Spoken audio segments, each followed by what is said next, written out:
I want to start out this video by saying I'm possibly just a little higher on Paolo Banchero than some other people. And I think one of the biggest factors is how he performed in the playoffs and just his build. Like, I love wings. And I think this video is more stemmed on what do we expect from younger players, especially players who are 1, maybe 2 seasons in the NBA. So to start out this video, I want to show you a video by Possible Chairs.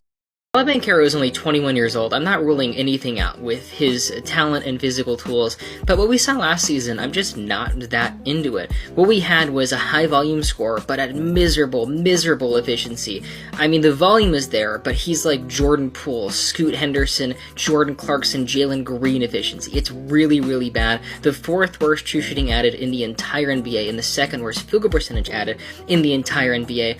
And in turn, the Magic, who already struggled on offense, even to their standards, were much better offensively when Paolo Banchero was not playing, and on top of that, even more so, they were much better defensively when he did not play. Banchero last season was a net negative on both ends. He looks like LeBron sometimes, but he doesn't play like LeBron. He does not get to the rim or finish around the basket very well. That's what the numbers tell us. His impact on the Magic's offense is they take less layups, make less layups, and take way more long twos. It's an offensive disaster, man. I think it's a shot selection problem or a team building problem. Maybe more spacing around Banchero will allow him to operate more. It did add KCP. I think it's a step in the right direction. The Magic should be a playoff team next season. I'm just not really anticipating the Paolo Banchero superstar leap quite yet.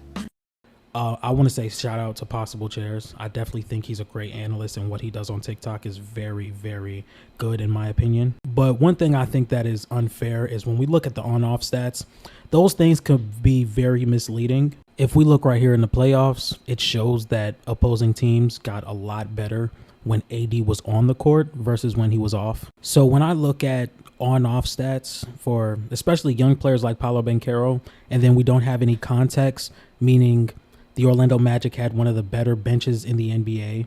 The Orlando Magic are one of the worst shooting teams in the NBA. I think on-off stats are pretty unfair. And then where I'm getting my sample size from the playoffs, where he has 3 30-point games, then he has 4 games where he's shooting over 40% from 3 on a minimum of 5 attempts. In the playoffs, he shot 55% from the mid-range, 41% from above the break, 53% in the restricted area. I'm not going to sit here and act like I don't see the 30% in the non-restricted area. I definitely see it. Now, one thing I will give is Paolo Banchero has been very efficient to start out.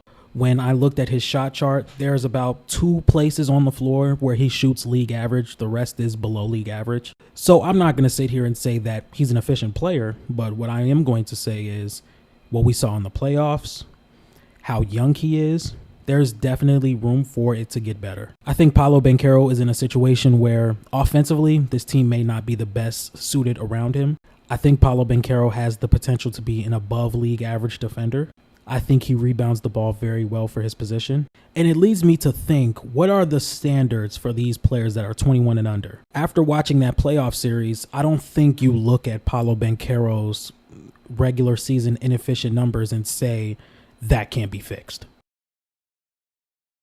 And then when I look at Tyrese Maxey, who was below average in true shooting and below average in effective field goal percentage, and also terrible on defense, we don't really talk about the struggles of Tyrese Maxey without Joel Embiid, because he went to the playoffs and played amazing, about 30 points per game, 7 assists, once again higher than league average on effective field goal percentage. He was shooting 40% from 3 on 9 attempts.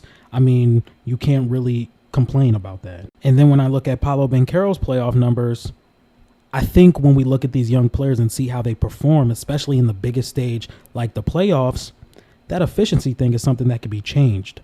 I mean, Paolo Banchero was giving you about 27 points per game on 9 rebounds. I'm not going to bring up the assists because he wasn't really the best from there. 4 assists to 5 turnovers, that's not good at all. And who knows, maybe my standard for efficiency for these players who are 21, 22, 23 years old, maybe that's not as important to me as it is for other analysts, especially if we look at Paolo Banchero's situation when there's almost little to no floor spacers around him and he's the primary ball handler. Like if we look at young guys like Tyrese Maxey, he can generate most of his shots from Joel Embiid. Jason Tatum also came into a situation where he did not have to be the lead ball handler from day one. He grew into that role. So who knows, maybe I'm reading this whole video the wrong way and saying that Paolo Banchero, and maybe they think Paolo Banchero can learn and get better from the efficiency standpoint.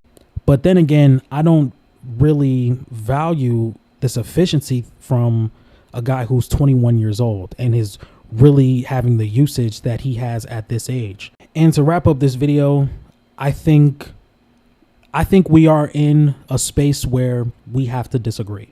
Just because I disagree about the Paolo Banchero take doesn't mean I'm shitting on anybody that I brought up in this video, nor am I saying they are bad analysts. I definitely watch Joel Moran and pick a side. My thing is, I just want to know what standard we're holding these 21-year-old players to, especially when we got a 7-game sample size in the playoffs where he looked a lot better from the field and from three. So if you guys like this type of content and you guys like me standing my phone up and recording or holding my phone in my right hand and recording, like this video, make sure you comment, and I'm out.